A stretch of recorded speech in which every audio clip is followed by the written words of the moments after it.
अखिलेश यादव कह रहे कि योगी आदित्यनाथ खुद उपद्रवी है। दूसरों के ऊपर हमला करने से पहले खुद के गिरेबान में झांकना चाहिए। और अखिलेश जी शायद भूल गए हैं कि वो अखिलेश यादव नहीं, अखिलेशुद्दीन हो चुके हैं। इन्हीं के पिता थे जो कार सेवकों के ऊपर हमला कराया, इन्हीं के लोग थे जो 2015 में अभिमुक्तेश्वरा के ऊपर लाठीचार्ज करवाया, इन्हीं के लोग थे जो कार प्रतिकार यात्रा हो रही थी 2017 में बनारस के अंदर, उसमें लाठीचार्ज करवा के कई सारे श्रम सेवकों को मारा और कई सारे संतों के साथ बदतमीजी की। और उसी मैटर में जो हनुमानगढ़ी के महंत थे उनको भी गिरफ्तार किया गया था इनके द्वारा। तो कहीं न कहीं ऐसे मामले में अखिलेश यादव को बोलने से पहले 100 बार अपने ऊपर देखना चाहिए। जो हमेशा हिंदू धर्म का मौकरी करते हैं, इनके सांसद रामायण की प्रतिलिपि फाड़ कर जलाएंगे, ये कुछ बयान नहीं देंगे। इनके लोग और ये खुद स्वयं कहेंगे कि दिए जलाने वाले देश जला सकते हैं, लोग कुछ नहीं बोलेंगे। यही कहते हैं कि पीपल के पेड़ के नीचे एक पत्थर रख लीजिए, वही हिंदू देवी देवताओं का धर्म हो गया। तब कैसे एक ऐसे मुख्यमंत्री के ऊपर प्रश्न चिन्ह खड़ा कर सकते हैं जिन्होंने यह साबित किया कि राम मंदिर बनवाकर और काशी विश्वनाथ कॉरिडोर बनवाकर और आगे चलकर मथुरा का कॉरिडोर जब बनेगा तब इनके मुंह पर कालिक पोतेगी। पूरे हिंदू एक साथ योगी जी के साथ खड़े हैं, पूरे हिंदू संत समाज योगी जी के साथ खड़ा है और उसको कोई ऐसा पहला मुख्यमंत्री है जिसने अपने ऊपर लगे हुए मुकदमे वापस करवा दिए। देखिए, ये तो फैक्ट लीगली प्रूव ही नहीं है कि उन्होंने खुद अपने ऊपर लगे हुए FIR को वापस करवाया है। ये कोर्ट थी, उनको बरी की है और ये न्यायालय का पूरा प्रोसीजर है। और अगर अखिलेश जी ये बयान दे रहे हैं कि उन्होंने अपने ऊपर के लगे गए बयान को वापस लिया है, तो सबसे पहले उनके खिलाफ केस क्यों नहीं करते कि कैसे ये केस बंद हो गया? क्या हाई कोर्ट और सुप्रीम कोर्ट का दरवाजा बंद हो गया है? एक राजनेता के तौर पर ममता बनर्जी SIR का मुकदमा लेकर सुप्रीम कोर्ट तक अगर आ सकती है, तो अखिलेश यादव को कौन सी दिक्कत है जो योगी आदित्यनाथ जी के खिलाफ जो केसें वापस ली गई हैं उसको खुलवाने के लिए सुप्रीम कोर्ट और हाई कोर्ट में दर्जी क्यों नहीं दे रहे हैं? तो कहीं ना कहीं मेरा मानना है कि अखिलेश यादव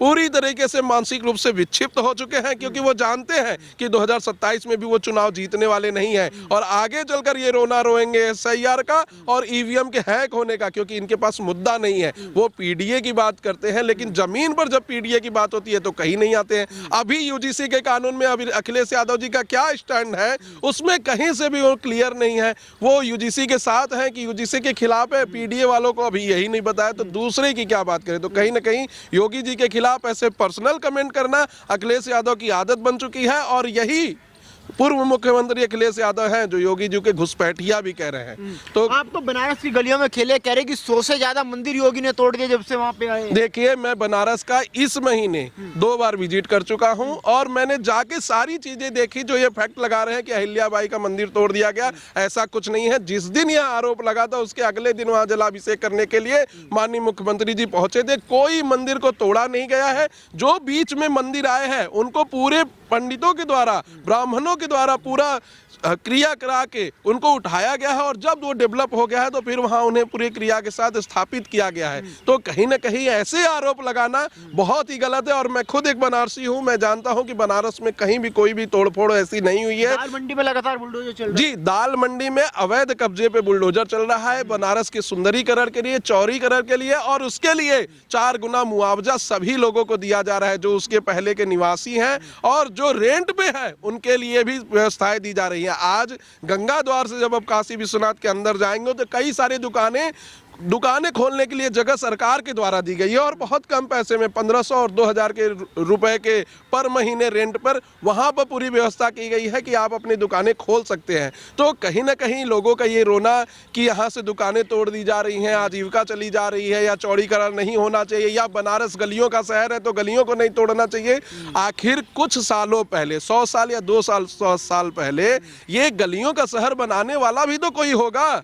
तो इसी तरीके से आज जो निर्माण हो रहा है, आज के 100 साल बाद लोग कहेंगे कि ये पुरानी बनारस की सभ्यता है। और जब आप एक दशा समेत नाम की किताब पढ़ेंगे तो उसमें पूरे बनारस को सही तरीके से बताया गया है। उसी की तर्ज पर यह पूरी तरीके से विस्थापित और बनाया जा रहा है। कहीं से भी किसी मंदिर को तोड़ा फोड़ा नहीं जा रहा है, बल्कि मंदिरों का संरक्षण करने वाली सबसे बढ़िया सरकार जो है वो भाजपा सरकार है। राम मंदिर को देख लीजिए, विश्वनाथ कॉरिडोर को देख लीजिए, मथुरा में जो अभी कॉरिडोर बनना है उसे देख लीजिए, विंध्याचल कॉरिडोर जो मिर्जापुर के अंदर बना है वो भी बहुत भव्य और सुंदर बनाया गया। तो ऐसा लांछन लगाना कहीं से भी फलित नहीं होगा अखिलेश यादव को। और संतों के लिए वो अपने शब्द संभाल कर बोले, ऐसे शब्दों को ना बोले जिससे कि प्रमाण पत्र मांग रहे, कह रहे कि कोई भगवा पहनने से या कान छिदवाने से योगी थोड़ा हो जाएगा। देखिए, सबसे बड़ी बात मैं बता दूं, ये प्रमाण पत्र योगी आदित्यनाथ जी से नहीं मांग रहे हैं, ये प्रमाण पत्र पूरे संत समाज से मांग रहे हैं। और ऐसे प्रमाण पत्र देने के लिए संत समाज उनके ऊपर थूकता है, क्योंकि ऐसे प्रमाण पत्र देने की जरूरत किसी भी राजनेता को, किसी भी संत के द्वारा नहीं है।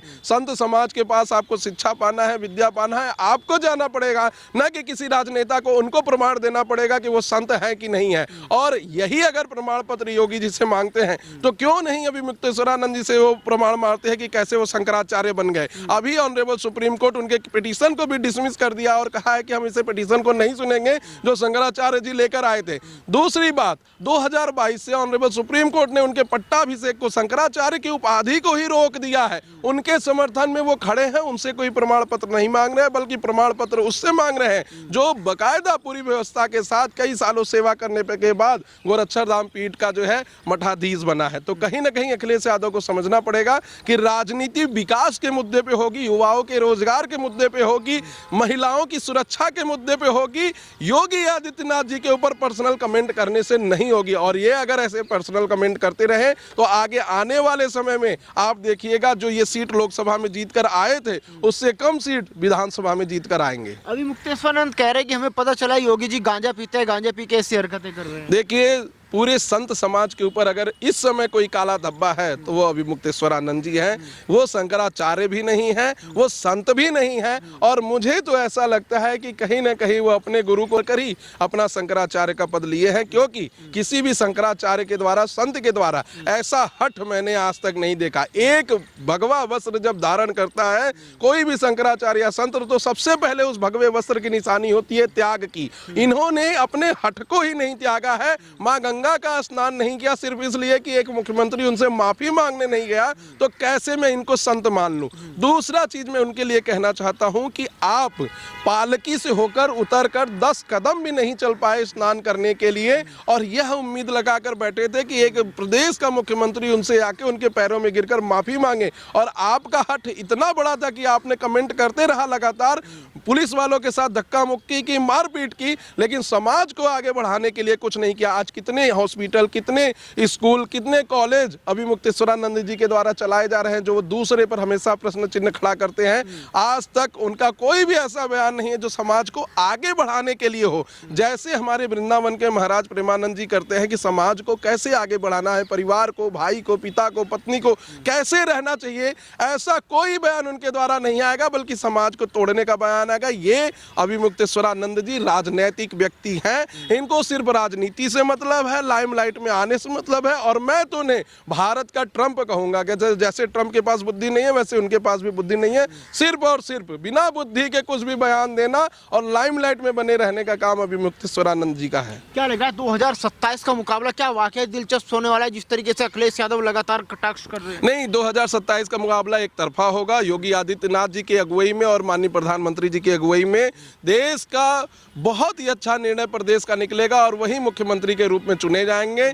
दूसरा चीज मैं कह दूं कि अभी सपा से कोई खतरा नहीं है, खतरा है AIMIM से, जिनके प्रदेश अध्यक्ष ने कहा कि हमारे 8 बच्चे हैं, हमारे भाई साहब के 18 बच्चे हैं, हमारी दादी के तो 72 बच्चे थे, और जी हम दो हमारे दर्जन। खतरा ऐसे लोगों से है और ऐसी मानसिकता वाले लोगों से है, क्योंकि ये समाज की डेमोग्राफी चेंज करके भारत देश पर कब्जा करना चाहते हैं। और मैं मांग करता हूं माननीय मुख्यमंत्री जी से और माननीय प्रधानमंत्री जी से कि पूरे देश में यूनिफॉर्म सिविल कोड को लागू करें, सभी के लिए 2 बच्चों का सिद्धांत लागू करें। जो तीसरा पैदा करे उसे ना तो आरक्षण दिया जाए, ना तो फ्री का राशन दिया जाए, ना तो उनको मकान दिया जाए, ना उज्ज्वला योजना दी जाए, क्योंकि ऐसे लोग सरकारी धन पर पलकर आगे बढ़ते हैं और फिर बाद में ही देश विस्फोट करते हैं और कहेंगे कि बच्चों से गलती हो गई। SIR को लेके भी अखिलेश यादव कह रहे हैं कि हमारे जो कार्यकर्ता है, पदाधिकारी हैं, उन्हीं के नाम काटे जा रहे हैं SIR में। देखिए, सबसे बड़ी बात मैं कह दूं कि जितने भी लोग SIR के ऊपर प्रश्न चिन्ह उठा रहे हैं उनको सुप्रीम कोर्ट ने तल का अंदाज में बता दिया है कि SIR बहुत ही सही तरीके से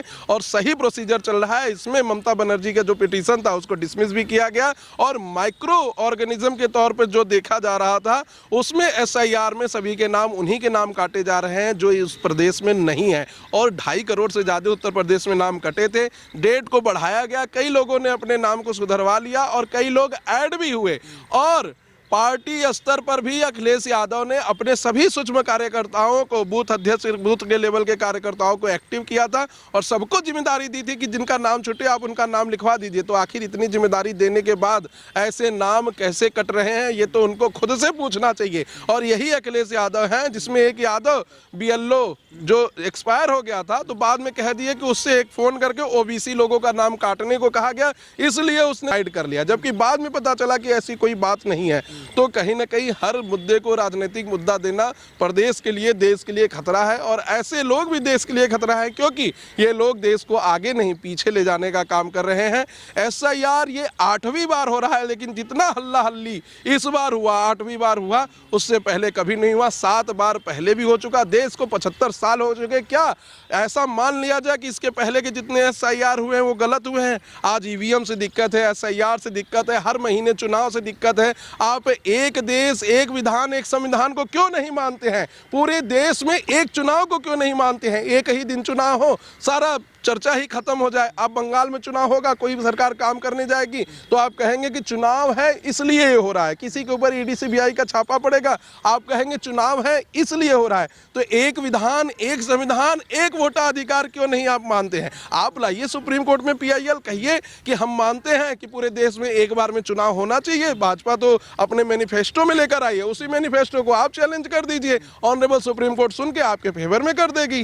कोई बात लड़ने की है ही नहीं। फिर ये खत्म हो जाएगा कहना, रोज का रोना रोनी खत्म हो जाएगा कि कोई ये कह रहा है कि आज चुनाव है इसलिए पश्चिम बंगाल में ED और CBI के छापे पड़े, आज चुनाव है इसलिए उत्तर प्रदेश में SIR हो रहे हैं। तब ये चीजें होंगी ही नहीं, सब वार्षिक रूप से आसानी से चलेंगी।